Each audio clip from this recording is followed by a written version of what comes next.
Welcome to qnawire. All right, so I see that you need help with this problem. And for this problem, I'm just going to make this a little bit bigger so that way you can see. And so for this problem, it states compute the mean and median for these household income data. So to find the mean, I had to find the sum of each one of these numbers. And when I totaled all of it up, I got 3,617,147.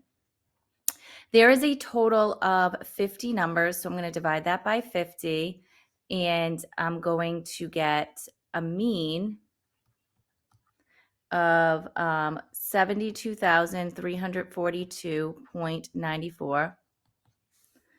So 72,342.94. The median is the number that's in the middle. So what I did was I took these numbers and I put them in order from least to greatest. And the number that is in the middle is 66,743.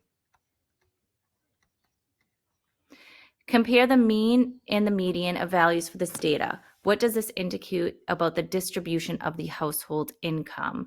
So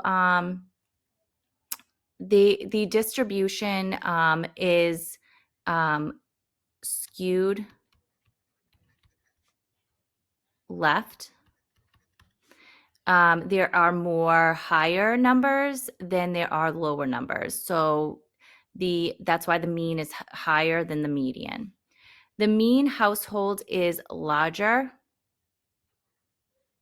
than the median household income. This indicates that the distribution of the house is negatively skewed. Okay. Compute the range in standard deviation for these household income data. So the range, what I did was I took 138,000. Oops, I'll put it over here. To get the range, I took 138,192 and I subtracted 38,060 and I got 100,132 was the range. So 100,132 is the range. Then to get the standard deviation, the formula for the standard deviation is you take S squared and you find the sum of your each one of your numbers minus the mean, and then you square that. So, and then you divide that by the number of numbers that are there, in this case 50 minus 1.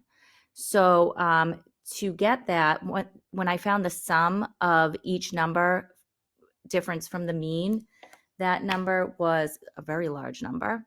When I added them all together, 275,502,17484.82.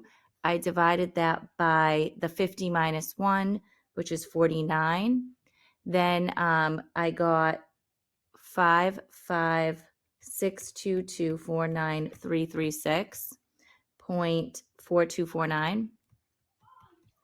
And then I found the square root of that number, and that is 23,711.7974.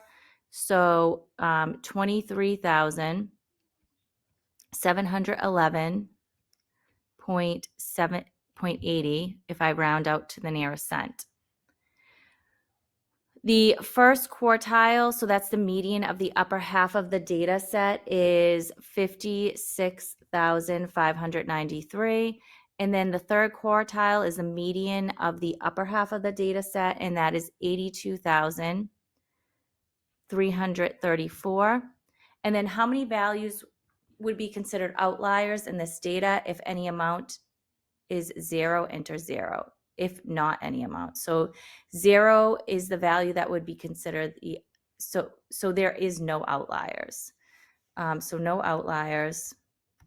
Some might consider the highest number, 138,192, to be an outlier, but it's not, because it's not significant or further. It's not that far from the rest of the numbers. So I hope that this video helps. This is the middle school math teacher signing out.